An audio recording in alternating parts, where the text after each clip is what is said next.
داخل ہو سکتے ہیں، بس اس کی وجہ یہ کہ ان کی جو نجاست ہے وہ ان کے عقیدے میں ہے، ان کے جسم میں، ان کے کپڑوں میں نجاست نہیں، اس وجہ سے وہ داخل ہو سکتے ہیں۔ اختلاف فقہاء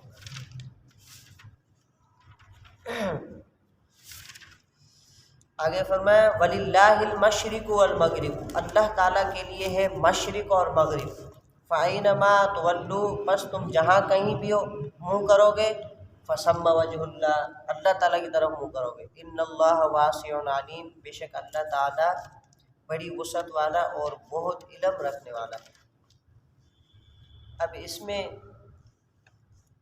اللہ تعالیٰ نے فرمایا کہ مشرق اور مغرب اللہ تعالیٰ کے لیے، اس کا شان نزول حضرت ابن عباس رضی اللہ تعالیٰ بیان کرتے ہیں، سب سے پہلے جس چیز کو قرآن مجید نے منسوخ کیا وہ قبلہ ہے۔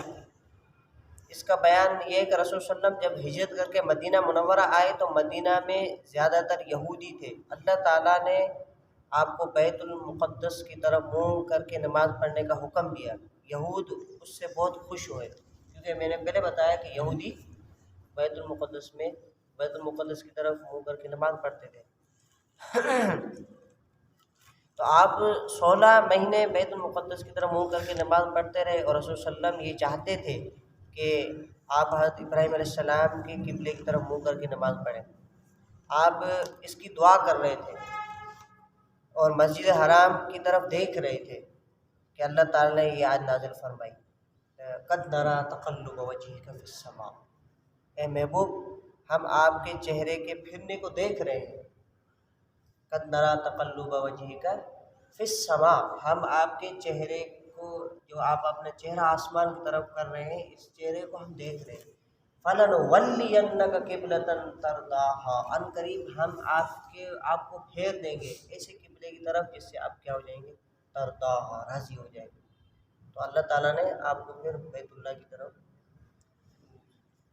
نماز پڑھنے کا حکم فرمایا کہ پہلے 16 مہینے بیت المقدس کی طرف منہ کر کے نماز پڑھی، اس کے بعد اللہ تعالیٰ نے آپ کو آپ کی دعا کو قبول فرمایا کہ آپ کی خواہش تھی نا کہ حضرت ابراہیم علیہ السلام کے قبلے کی طرف آپ مسجد کا نام ہی قبلہ تن رکھا گیا ہاں مدینے میں، اس کا نام ہی قبلہ تن ہے۔ ابھی بھی وہاں دو برابر۔ اب جو کہ حضور صلی اللہ علیہ وسلم نے اپنا منہ مبارک بیت المقدس سے پھیر کے مسجد قبلتین کی طرف کر دیا،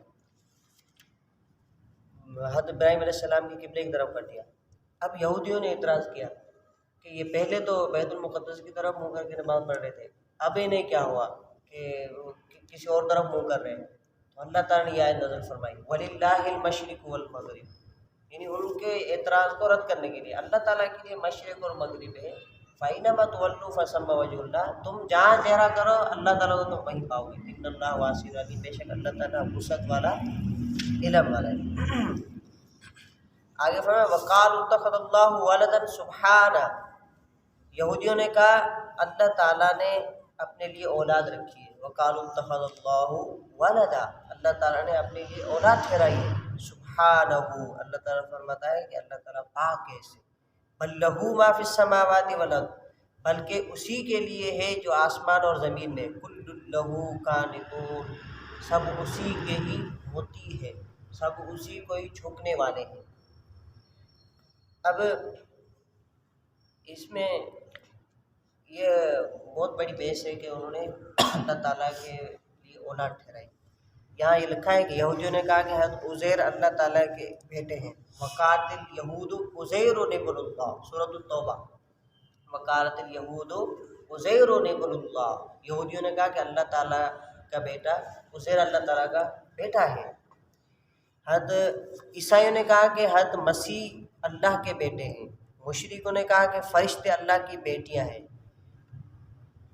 یعنی ان کے یہ مذموم عقائد تھے، مذموم عقائد افعال تھے۔ اللہ تعالیٰ نے ان کا رد فرمایا کہ بل لہو ما فی السماوات والارض، اسی کے لیے ہے جو آسمان اور زمین میں ہے۔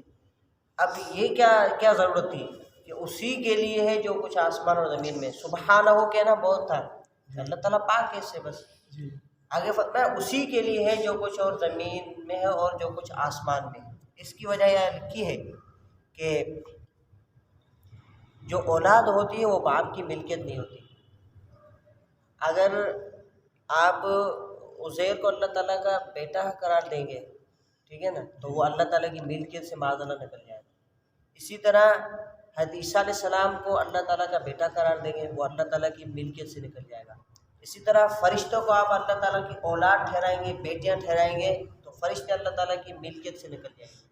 ایک یہ خرابی آئے گی، کیونکہ باپ اپنے بیٹے کی ملکیت نہیں ہوتا، ٹھیک ہے نا۔